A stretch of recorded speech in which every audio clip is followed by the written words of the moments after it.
ఏమ్మా ఎలా ఉన్నాడు రఘు? పర్వాలేదన్నయ్య. ఏమన్నా డాక్టర్?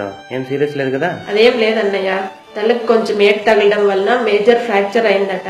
ఇంకా 4-5 రోజులు ఇక్కడే ఉండాలంటున్నారు.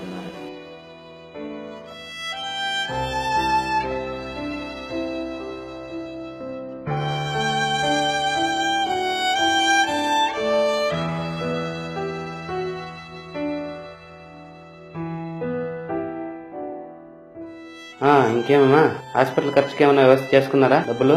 అన్న, అది మా అబ్బాయి బయటికి వెళ్ళాడన్న, ఏదో అరేంజ్ చేసుకొస్తానని. సరే అమ్మా, అలాగైతే నేను బయలుదేరుతాను. ఓ పని చేయండి, హాస్పిటల్లో మొదలై ఖర్చు ఎక్కువ, ఈ 5,000 పెట్టుకోండి. దేనికైనా ఎమర్జెన్సీకి పనికొస్తుంది. అయ్యో వద్దన్నయ్య, ప్రస్తుతానికి ఏం తొందర లేదు. ముందేమన్నా అవసరం అయితే అడిగి తీసుకుంటాను. మీ సపోర్ట్ ఎప్పుడు ఉంటుంది కదా, అంతే చాలు. సరిపోయింది. సరే అలాగైతే నేను బయలుదేరుతాను. కొంచెం జాగ్రత్తగా చూసుకోండి. ఏమీ అవసరం ఉన్నా ఏ వేళలో అయినా సరే ఫోన్ చేయండి, నేను వస్తాను. సరేనా? నేనున్నాను, మొహమాట పడద్దండి ఇప్పుడు లాగా. సరేనా? సరే కావాలి.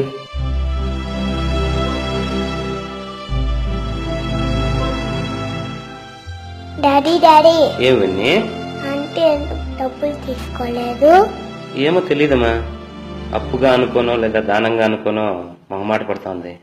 మరైతే ఆ రోజు ఫంక్షన్ లో తీసుకుంది డాడీ. అలాగైతే ఇప్పుడే వస్తాను. ఎక్కడికి వెళ్తున్నావు? ఒక నిమిషం, ఇప్పుడే వస్తాను.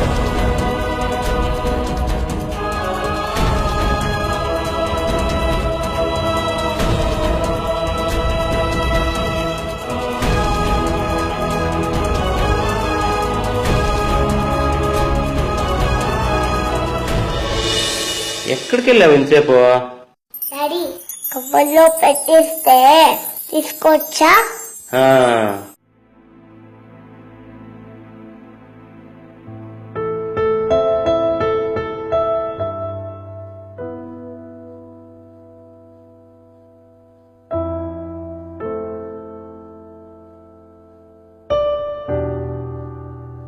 వెన్నీ, నువ్వే తీసుకెళ్ళిస్తావా ఆంటీకి? నేనేస్తా.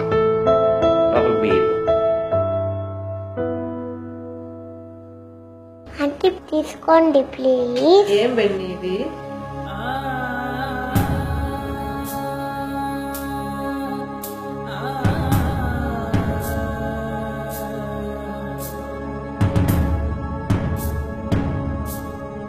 Thanks Benny.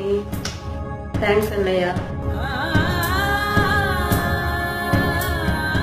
థ్యాంక్స్ అన్న. ఆంటీ తీసుపెట్టింది aunty. Excuse me sir. Yes. May I know from where I can get this cover? ఇక్కడే బయట ఎక్కడో అంగల్లో దొరకచ్చు. నా కార్లో 1-2 ఉండాలా, రండి ఇస్తాను.